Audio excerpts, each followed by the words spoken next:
So, I'm a writer, and after years of failed drafts and abandoned projects, I've finally written a story I'm happy to share.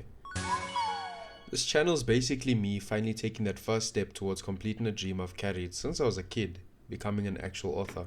What the title of that story is and what it's all about is for another video, but today I want to talk about why I'm writing a novel and why maybe you should too. I've been working on a fantasy for quite some time, this specific narrative for about 4 years. Before that, what started my interest in writing was one silly word: ride. I misread it as Eba. My best friend and I turned that nonsense into a universe. Being young children with an imagination that had no end, something I wish I had now, we took that word, that imaginary word, and began turning it into a story. You see, growing up I read a lot of books, watched a lot of cartoons and anime, and loved role-playing games. I already had a bunch of characters poorly sketched out that would be integrated in this larger-than-life story we cooked up. We built characters, plot lines, entire worlds. All of that during lunch breaks, late-night calls, and throughout our endless daydreaming. Suddenly we had a story. All we needed was a medium. Writing became the goal. But the problem was, I wasn't good enough. Not yet. Not in like a corny sense, but I just couldn't display the world in the way I wanted to. So, I shelved my first story after 7 drafts, and I don't regret it. If you truly care about something, you have to be willing to wait until you're ready to do it justice. It had to be perfect. Perfect to the best of my abilities anyway. And I knew there wasn't anything close to it. So all of its drafts sat collecting dust in my old docs account while I set out on a new journey. To become better. It's okay to take your foot off the gas. It's okay to admit that what you're doing really isn't good.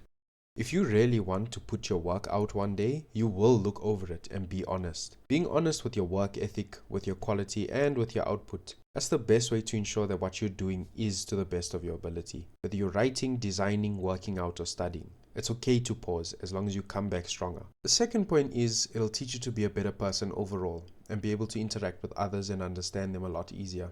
At least epic fantasy will. Because at its roots, an epic is about good versus evil, a hero versus a villain.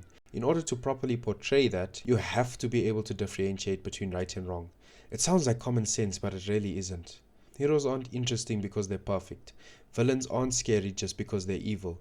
No matter what you're writing, as long as it follows a protagonist, that protagonist should be likable. The main characters in general should be likable, interesting, and three-dimensional. The antagonist should stir negative feelings from the audience.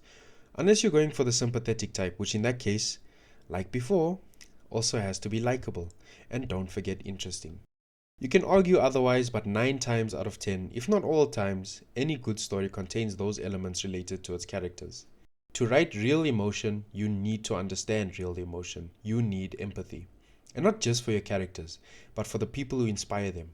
Characters are oftentimes based off or are reflections of people you actually know and interact with. You have to learn to understand people's feelings, how and why they might react a certain way in a certain situation. In order to form platonic and romantic bonds between characters, you have to understand what causes those bonds in the first place.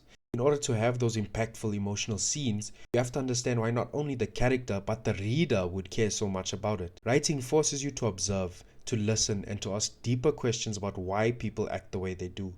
And honestly, that'll help you in real life interactions more than any textbook ever could. And for my final point, it'll let you express yourself. A story, and even a non-fictional book, is a wonderful way for you to put words to your emotions, experiences, and impactful events that occurred in your life. It's a form of expression that can't be matched by many things. It really is up there. Even if you're building the most outlandish fantasy world, dragons, magic, whatever, it all starts with something inside you.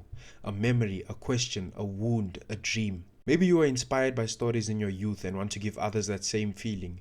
Maybe you lived a life that you believe others would benefit from reading about. Maybe you have a bunch of jokes that you want the world to collectively smile and laugh about. You start to ask yourself, why do I want to tell this story? What am I really trying to say? And that's what writing is all about. It's about sitting with yourself, with a pen and paper, with a keyboard and monitor, and expressing yourself to the truest degree. So that's all I have to say for now anyway. It's kind of just a little throwaway video, so apologies for the quality. It'll probably get better in the future, maybe, hopefully. But yeah. So the next couple of videos will focus mainly on my up and coming release. I'll be revealing both the title and the cover art in that video. I'll also be giving a brief synopsis as well as some of my personal inspirations and what this book means to me personally. So if you're interested in good fantasy, make sure to stick around.